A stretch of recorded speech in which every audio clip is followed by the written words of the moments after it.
Hello, hello! So guys, magandang araw po ulit sa inyong lahat. So ngayon guys, magluto ng pork, morcon. Dahil hindi nga ako kakain ng beef o kumakain ng beef. So ito, titiyot lang namin yung pork. So option nyo pa rin guys kung ano yung gusto nyong lutuin. Okay? So guys, bago natin simulan guys, so huwag niyong kalimutan mag-subscribe o share sa channel ko. Kung may mga comments kayo guys or may gusto kayo o gusto niyo shout out, so comments down below na lang guys. Okay? Ito na guys ang ating sangkap para sa ating lulutuing pork morcon. Meron tayong pork. Ang binili ko kasi sa palengke ay tawag nito pork kasim. Ay hindi, pigi pala. Tapos pinaslice ko lang siya na pang morcon. Ganito oh. Yan. Then meron tayong hard-boiled egg. Merong garlic, onion, bell pepper, lemon, tapos sausage, cheese, tsaka carrots. Meron din akong tomato sauce, soy sauce, pickles, at tsaka kitchen twine. Then flour at tsaka tubig. So, simulan muna natin ang marination. Imamarinate muna natin tong ating karne for 1 hour. Ang gagamitin ko sa pag-marinate ay soy sauce at saka ground black pepper, then lemon. Simulan na natin. Ayan guys. So, simulan na natin ang pag-marinate guys. Pepper.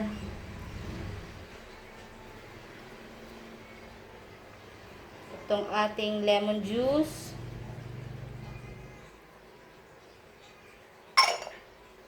Tsaka soy sauce.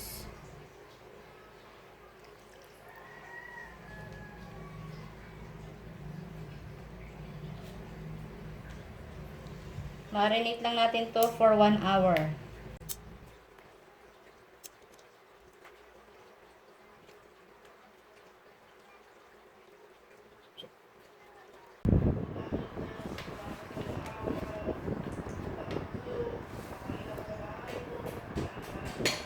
Play na.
isasalang ko muna yung iba.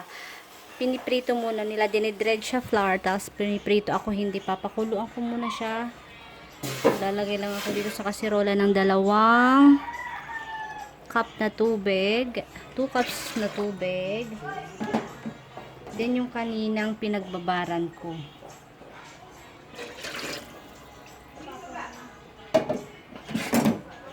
Papakuluan to natin ng mga 35 minutes. 35 to 40 minutes. Sa mahinang apoy lang, guys.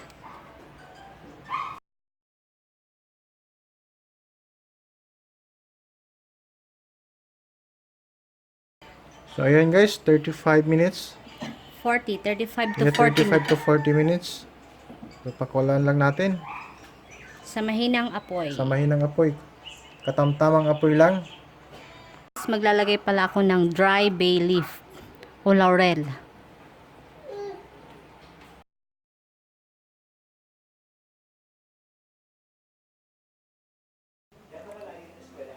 After 30 minutes, guys, pwede tayong maglagay ng tomato sauce. Mga 3 tablespoon na tomato sauce.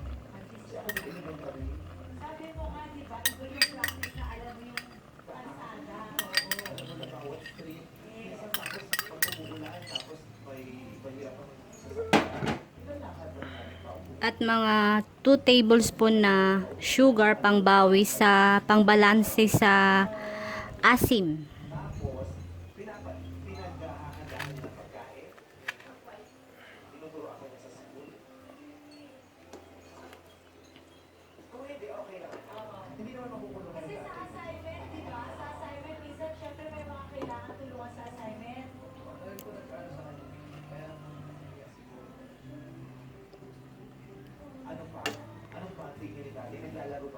Continue lang natin pagluto nito mga another 15 minutes.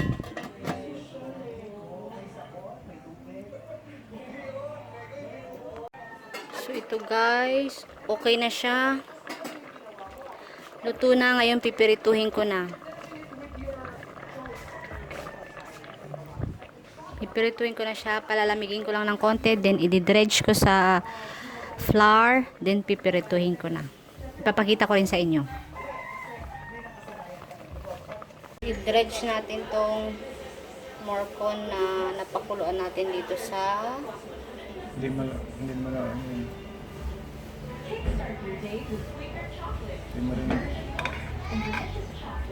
i-dredge natin tong morcon ditong napakuluan na nating morcon, i-dredge natin dito sa sa flour, then ipa-fry natin.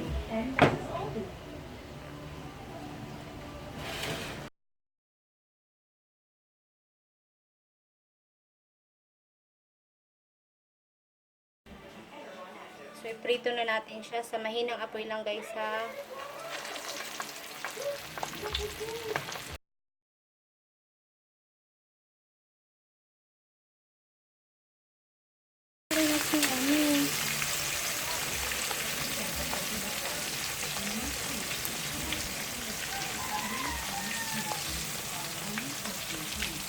Hindi mapaparehas yung flour.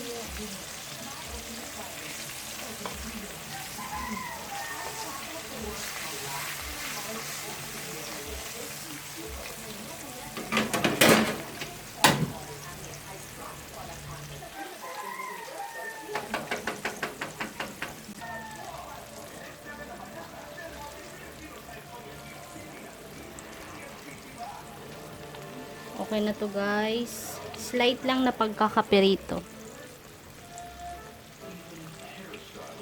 Kasi luto na siya. Diba napakuluan ko na siya kanina.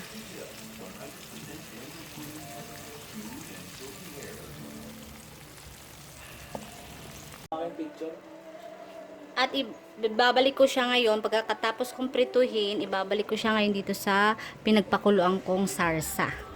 Ito yung sarsa niya.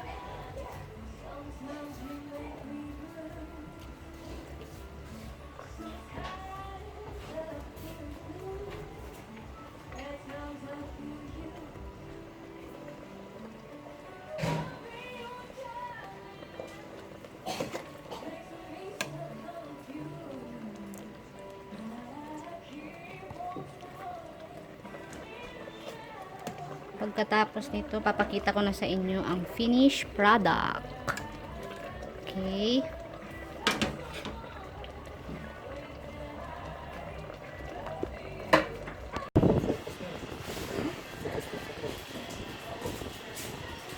Hiwain lang natin, guys.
So, ayan na yung finished product, guys.